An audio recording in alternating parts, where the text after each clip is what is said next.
Esse é o programa Academia em Debate, que é um programa do Centro Presbiteriano de Pós-Graduação Andrew Jumper. Hoje o assunto do programa é bastante polêmico. Nós vamos falar a respeito da teologia de missão integral. E eu convidei dois professores do Andrew Jumper para estar conosco aqui. O professor Felipe Fontes, que é mestre em Teologia Filosófica e em Educação, Arte e História da Cultura, e o professor Jonas Madureira. Jonas é mestre em Filosofia e está se doutorando em Filosofia também, agora pela USP. Vocês são muito bem-vindos. Muito obrigado. O assunto é um assunto polêmico, né? Difícil, e o nosso alvo é trazer algum esclarecimento, alguma elucidação aí para os nossos telespectadores. E eu vou começar com questões de definição, ou seja, o que é missão integral, por que ela tem esse nome e qual a origem desse conceito? Professor Jonas. O conceito de missão integral, ele é um conceito basicamente criado no contexto, no solo latino-americano. E os expoentes, né, a gente tem que lembrar dos expoentes, né, o Samuel Escobar, o René Padilha e todos aqueles que de alguma forma estavam envolvidos com um projeto de reflexão sobre como a igreja, em especial a igreja evangélica no contexto latino-americano, poderia anunciar o evangelho e ver nesse anúncio do evangelho as suas implicações em relação à justiça social ou responsabilidade social.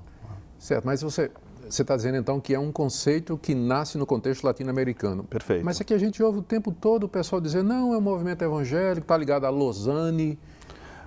Existe diferença ou qual a relação com Lausanne especificamente? Essa é uma pergunta muito interessante e ela precisa ser esclarecida, isso é um ponto fundamental. Quando você vê Lausanne, por exemplo, o Congresso de Lausanne, em 74, se não me falha a memória, você vê ali a culminância de um projeto que é o projeto do evangelicalismo. Então, é o projeto de Billy Graham, é o projeto do Carl Henry, é o projeto do Stott, é o projeto do Schaeffer. Eles todos estão envolvidos. E tem toda uma gama de envolvimento com a evangelização no mundo contemporâneo.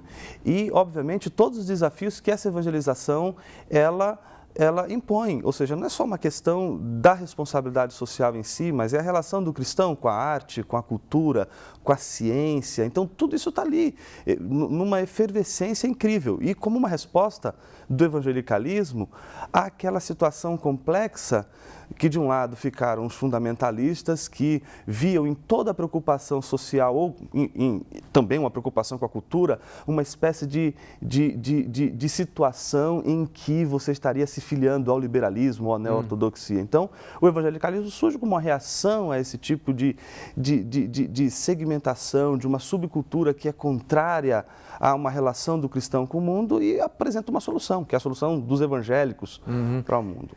Mas veja, se não me engano, essa proposta oriunda de Lausanne e todo esse projeto com esses nomes aí, eles tinham uma visão muito ampla, sem dúvida, que é o envolvimento do cristianismo em todas as áreas da sociedade. Mas o que parece que a missão integral no contexto latino-americano enfatiza é só a questão do pobre. Exatamente. E isso decorre, não tem como não decorrer do fator influenciador da teologia da libertação, que é um outro movimento que, de alguma forma, influencia bastante a teologia da missão integral, ou os teólogos da missão integral.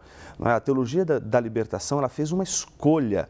Quando você lê aquele livretinho, dos irmãos Boff, Como fazer teologia da libertação, eles dizem claramente qual é o projeto da teologia da libertação. O projeto da teologia da libertação é priorizar o momento da aplicação em relação à exegese bíblica, e esse momento da aplicação é o momento onde você vai ter um recorte daquele que você quer alcançar com a teologia, que é o pobre, que é o oprimido, e a instrumentalização do marxismo em relação a isso. Essa leitura vai influenciar os teólogos da missão integral. Deixa eu pegar o gancho aí, você falou em marxismo. Felipe, o que a gente ouve de crítica, às vezes, da teologia de missão integral é que, de alguma forma, está associada ao marxismo. Essa crítica procede e, se proceder, Existe algum problema do cristianismo adotar uma filosofia como instrumento de atuação nesse mundo, uma ideologia como o marxismo, por exemplo?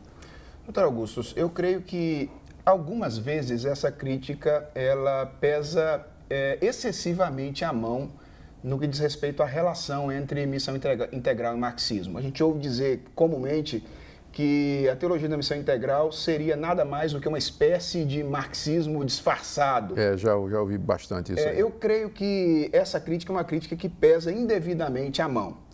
Contudo, eu creio que há inúmeras aproximações e semelhanças entre a missão integral e o materialismo histórico que nos permitiriam falar em alguma relação real entre as duas coisas.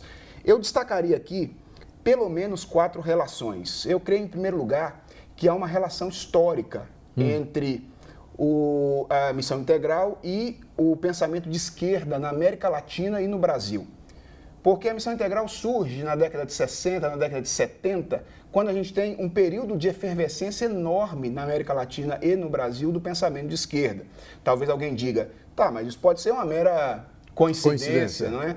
Mas mesmo os proponentes da missão integral no Brasil têm relacionado a missão integral com determinados movimentos e determinadas organizações na América Latina que são geradores da teologia da libertação, que tem declaradamente um fundo marxista. Seria, por exemplo, as fraternidades teológicas latino-americanas, aquele movimento criado em 62, o ISAL, Igreja e Sociedade na América Latina. Então, há uma semelhança histórica, em primeiro lugar. Eu diria que há também uma semelhança metodológica. Não é incomum a gente encontrar nos proponentes da teologia da missão integral aquela tendência de rompimento com a teologia tradicional. Aquela ideia de uma teologia regional, uma teologia tupiniquim, vamos produzir uma teologia brasileira, a parte de qualquer tipo de teologia vinda do velho continente, não é? Isso é muito próprio do marxismo também. Lá nas teses contra Feuerbach, que depois foi incluído na ideologia alemã, o Marx disse que todos os filósofos que vieram antes dele simplesmente interpretaram o mundo, mas que a partir de agora eles haveriam de transformar o mundo. Então esse aspecto de antitradicionalismo você encontra também nos dois. Há uma semelhança linguística. Algumas vezes, alguns conceitos, termos marxistas são muito encontrados nos proponentes da missão integral. Por exemplo, alguns deles trabalham com a ideia de queda falando em alienação, trabalham com a ideia de redenção com o conceito de revolução, que são muito próprios do marxismo. Ou esperança como uma dimensão utópica. Exatamente. Né? Utopia e esperança como sendo dois sinônimos, né? Exato. Agora, Felipe, tem uma coisa que você falou que eu vejo nessa questão do método e tal, mas que eu acho que tem um agravante que já começa na teologia da libertação. Porque o que a teologia da libertação ela faz? Ela, em primeiro lugar, ela tem que admitir que a teologia não pode falar em nome próprio. Que ela vai precisar recorrer, por exemplo, no seu próprio método, a elementos da sociologia, que é a socioanalítica. Okay. Então, ela pressupõe que para que a teologia ela possa falar no mundo do saber com respeitabilidade, ela precisa recorrer, por exemplo... Tem que estabelecer um diálogo. Exato. E aí a sociologia, a economia seria a via pela qual a teologia da libertação, ela vai operar a sua reflexão. Por isso a preocupação do uso instrumental do marxismo. Isso é uma mentalidade que já vem do final do século XIX, com o positivismo, em que as ciências humanas entram em crise. Porque como é que você vai fazer uma ciência falar sobre o mundo e ter a respeitabilidade que, por exemplo, a física, a matemática, elas tinham? Por isso que você vai ver no final do século XIX uma ciência do espírito, como, por exemplo, a psicologia, vai fundar em Leipzig, no final do século XIX, o primeiro laboratório de psicologia, organizado pelo Wilhelm Wundt, que vai fundar uma espécie de psicologia que vai usar a física como método, mas por que ela vai fazer esse uso? Para que a psicologia, possa ter um lugar no mundo das ciências. Então, me parece que a teologia da libertação, ela faz isso para ter um lugar ao sol da reflexão. E, nesse sentido, como a teologia da missão integral, ela não tem um método, isso é Desculpe, é explícito, não é? Não se tem um método. Ela não tem um método. Ela não tem um método, doutor Augusto. Mas por que o nome, então, Teologia Então, esse da é Missão o Integral? grande problema. Eu tive a possibilidade de discutir exatamente esse tema com o doutor Padilha. E esse é o tema que não é uma coisa que eu estou falando e que, por exemplo, o próprio René Padilha não reconheceria. Tanto é que recentemente foi publicado pela Regina Sanches um livro chamado Teologia da Missão Integral, que ela vai tentar dar conta dessa questão da metodologia. Inclusive, eu acho que Padilha que faz o prefácio desse livro, e ele diz que ela salda uma dívida que a Teologia da Missão Integral teria, que é exatamente a apresentação do seu método teológico. Exato. E que ela resolve em 3 páginas. Então, é interessante como que essa questão do método foi uma questão que, inclusive, para os teólogos da Missão Integral, é ponto pacífico, não temos um método. Agora, essa questão de não ter um método ela é complexa. Por quê? Se você precisa de um método para fazer teologia, e aí a teologia da libertação, ela cumpre um requisito que é a virtude de todo o pensamento, que é você tem um pensamento, então assuma seu método. E assumir o método é você simplesmente colocar as cartas na mesa. Olha, minha reflexão sobre o mundo, sobre a Bíblia, sobre a realidade do Evangelho, ela está pautada nisso. Os irmãos Boff, por exemplo, pega naquele livrinho lá, Como Fazer Teologia da Libertação, e coloca as cartas na mesa. Me parece que...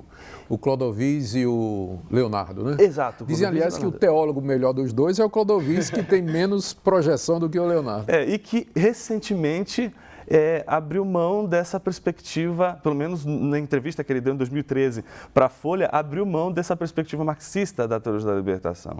Mas só para concluir... Tem que ser bem rapidinho que está acabando o nosso bloco. Ok. A teologia da libertação, ela se pautou num método, pôs as cartas na mesa e disse, olha, eu vim para isso. E o problema é que quando você vai para a teologia da missão integral, você pergunta qual é o método, quais são as cartas na mesa. Então você não tem as cartas na mesa, você não sabe se existe um uso instrumental ou não do marxismo, e aí as pessoas ficam perguntando, a teologia da missão integral é uma versão evangélica da teologia da libertação, como por exemplo o movimento carismático da Igreja Católica é uma versão pentecostal das igrejas evangélicas? Essa confusão, ela parte já desse problema. Já do problema. Por que as críticas à teologia de missão integral às vezes são recebidas até com rancor ou ressentimento por parte dos evangélicos? Será porque ser contra a teologia de missão integral ou apresentar algum reparo, alguma crítica, significa ser contra justiça social, cuidado pelo pobre? Professor Jonas. Doutor Augusto, eu acho que a gente vive num contexto em que o conceito de missão integral, ele está chapado com o conceito de responsabilidade social. Então, veja que qualquer movimento, das igrejas evangélicas em especial, qualquer movimento de ação social, ele recebe essa nomenclatura, missão integral. Rótulo, né? Esse rótulo. Então, basicamente como... Desculpa a comparação talvez tão dura, mas eu acho que ela às vezes me parece, como por exemplo uma empresa que precisa justificar que ela tem algum compromisso com a sustentabilidade ou com a responsabilidade social, e aí você simplesmente reage a uma questão social para você simplesmente dizer, olha, nós temos uma preocupação social, que no fundo, ela tem um padrão de marketing. Óbvio que isso é uma generalização, tem as suas exceções. Claro. Mas esse seria o cuidado que a gente deveria ter, porque me parece que a missão integral, o conceito de missão integral foi blindado de uma tal maneira que se você critica a teologia da missão integral, você então odeia pobre, você não está preocupado com a justiça social, você é, portanto, a favor da ditadura, você é reacionário. Aí vem o pacote todo. E aí todo. vem todo um pacote e que é interessante, estigmatiza, demoniza e de uma tal forma que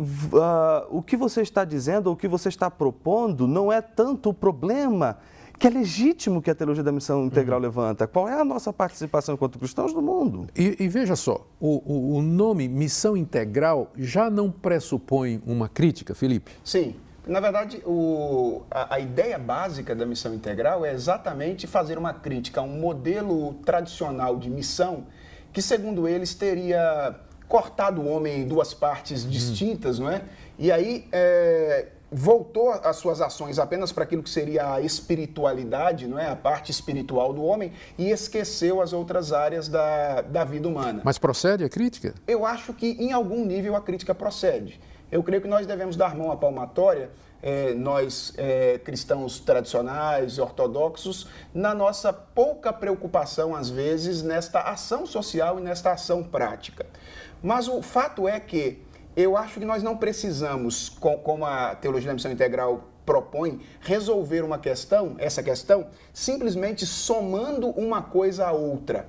Eu creio que o caminho é mostrar como é que, à luz de uma teologia mais consistente, a gente faz transformação social por meio da pregação do Evangelho. Ou seja, se a gente leva a sério o fato de que os problemas e as mazelas da vida neste mundo são resultado da queda, o fato de que a obra redentora de Cristo é uma obra que se aplica à vida humana de maneira plena e ampla, não existe maneira mais objetiva e mais pragmática até, não é? Que tem mais efeitos práticos da igreja contribuir para a transformação social do que por meio da pregação do Evangelho e da transformação de pessoas. Você está querendo sugerir, então, que a teologia de missão integral ela não se preocupa com a conversão individual, mas só com a transformação social? Isso. O que eu estou dizendo é que, como quem quer fazer tudo acaba não fazendo muitas coisas, né? Ela acaba sendo obrigada a colocar uma coisa na frente da outra. E o resultado é que, às vezes, a pregação do Evangelho acaba se tornando um acessório à prática social da igreja e dos líderes. Agora, Felipe, isso tudo é tão interessante porque, no final das contas, a gente se depara com uma situação bastante irônica. Eu me lembro de uma entrevista com o Luiz Felipe Pondé, em que ele colocou a coisa da seguinte maneira. Ele disse assim, né, as teologias latino-americanas, em especial a teologia da libertação, né, e no nosso contexto evangélico, a gente poderia dizer muito bem que a teologia da missão integral, escolheu o pobre e fez do pobre o grande alvo de seu pensamento, de sua reflexão, de sua dedicação, de sua participação. Aí termina dizendo assim, que pena, os pobres escolheram os pentecostais. E engraçado porque, no fundo, o que a gente vê? Eu tenho um aluno que ele disse assim um dia para mim, professor, olha só, eu quero que as pessoas, que os meninos lá do meu bairro, que é uma favela, não é, onde ele mora, eu quero que eles conheçam o Evangelho, que eles façam tudo isso, mas no fundo, o que eles querem prosperar. Eles querem subir na vida, eles querem, por exemplo, ter o carro deles, eles querem tomar Coca-Cola, entendeu? Eles querem comprar lá o MacBook, eles querem ter o celular, o iPhone, eles querem isso. E em algum momento eu fico me perguntando, e ele dizendo para mim, né, em que medida eu faço parte de uma luta contra uma situação, contra um contexto que muitas vezes não respeita o próprio senso cultural, a própria vida das pessoas. Então, nesse sentido, é que eu acho que também tem essa questão contraditória de simplesmente dizer que é o todo, mas no fundo se reduz a somente um ponto da vida, um aspecto da vida. E se você nesse sentido, quem está, por exemplo, abrindo uma creche ou atendendo algum pobre, estaria fazendo missão integral e seria bem recebido, mas quem estaria, por exemplo, promovendo algum outro tipo de ação que não se volta exatamente para isso, por exemplo, como a educação. Exato, Felipe. Por exemplo, fazer arte, fazer música. Isso, onde, por exemplo, estão os teólogos da missão integral, por exemplo, servindo como professor de filosofia nas universidades públicas, não só como filosofia, matemática, história, até sociologia.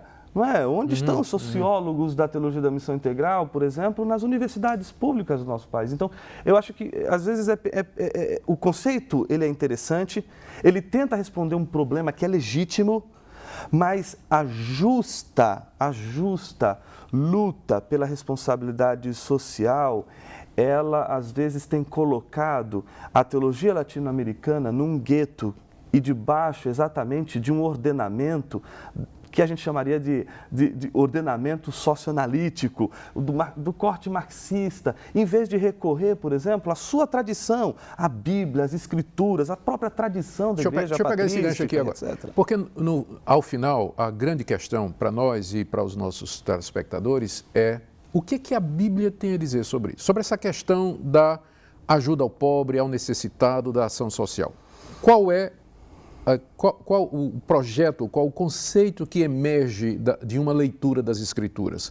A igreja deveria engajar-se na transformação social, utilizando a política, utilizando a sociologia e qualquer outro recurso, ou a tarefa primordial dela é pregar o evangelho, a transformação individual? Felipe. Doutor Augusto, eu acredito que, olhando para o Novo Testamento, sobretudo, não é, que é o momento em que a igreja é institucionalmente organizada, nós vamos perceber claramente que há uma ênfase de Jesus Cristo e dos apóstolos na pregação do Evangelho. Então, há, por exemplo, a passagem da Grande Comissão, em que Jesus deixa muito claro qual é o objetivo da igreja: a gente por todo mundo e pregai o Evangelho a toda criatura, fazendo duas coisas: batizando-os e ensinando-os a guardar todas as coisas. Pedro depois vai dizer que nós somos raça eleita, sacerdócio real, com um propósito. Qual é o objetivo? Proclamardes as virtudes daquele que vos chamou das trevas para a sua maravilhosa luz. Então eu creio que se formos falar numa missão, e missão como aquilo que fazemos de mais importante, a missão da igreja é pregar o Evangelho. Isso não significa que a igreja não possa ter outras atividades que de alguma forma serão até ilustrativas da sua pregação, não é? Quando penso nisso, penso sempre numa escola. Qual é o propósito de uma escola? O propósito de uma escola é educar. Ela pode ter ali uma área de lazer para oferecer para os seus alunos, e essa área de lazer, inclusive, pode contribuir para que a educação aconteça. Mas a razão de ser da escola não é promoção de lazer. A razão de ser da escola é promoção da educação. Da mesma forma, eu diria, a razão de ser da igreja é revelar às pessoas esse mistério que Deus a entregou, que é o mistério do Evangelho. E ela pode fazer isso, inclusive, por meio de outras atividades, como essas atividades de cunho social. Quer contribuir alguma coisa nesse ponto, Sim, Jonas? tem. Eu acredito que a gente tem hoje, dentro principalmente do ambiente e inclusive do vocabulário veiculado por teólogos da Missão Integral, alguns deles são amigos e a gente tem discussões sobre, inclusive sobre esse assunto, é a questão do salvacionismo. Essa seria o que é salvacionismo? Salvacionismo seria aquela espécie de... É um conceito que os teólogos da Missão Integral em especial usam para criticar essa posição de prioridade da pregação do Evangelho em relação a qualquer outra coisa que seja benéfica e que seja, por exemplo, também da responsabilidade da igreja, mas não sendo primordial. Então se chama de salvacionismo porque ela está preocupada apenas em proclamar o Evangelho, a redenção de Cristo na cruz, a obra expiatória de Cristo na cruz. Não, a gente precisa encontrar a dimensão política da morte de Jesus na cruz. Então, nesse aspecto, me parece que, e aí pensando até na pastoral mesmo, na questão da poimênica, né, do cuidado das pessoas e da pregação e tudo isso, é muito complicado você colocar qualquer adereço a um tesouro da igreja que é o Evangelho. Como é que você vai dizer que o Evangelho, ou seja, só vai ter valor se tivesse esse adereço que é, por exemplo, a responsabilidade social? Ou seja, eu vou dar crédito ao Evangelho, sim, mas se ele tiver alguma responsabilidade social. Se torna exatamente esse aspecto que a gente vive hoje. Eu vou dar crédito a essa empresa porque ela tem um trabalho de sustentabilidade ou de responsabilidade social. Então, me parece que o Evangelho em si, ele está precisando de algum adereço para ele ser crível, para que ele possa ser relevante. Ou seja, a gente está dando a palmatória para dizer para as pessoas o seguinte: olha, o Evangelho puro, nu e cru, ele não toca mais no coração das pessoas. E aí, nesse sentido, eu me recuso a acreditar que o Evangelho ele precisa ou necessita de um adereço ou de qualquer outra coisa para que ele seja valioso. Ele é valioso em si. A suficiência e eficácia do Evangelho está em jogo nesse caso. Exato, esse é o problema. Muito bem. Professor Jonas, professor Felipe, muito obrigado pela participação de vocês. Infelizmente, nosso tempo acabou. Eu queria ver ainda com eles qual seria uma alternativa bíblica à teologia de missão integral, mas eu creio que isso vai ficar para um outro programa. Muito obrigado pela sua audiência. Esse é um programa Academia em Debate do Centro Presbiteriano de Pós-Graduação Andrew Jumper. Muito obrigado. Até o próximo programa.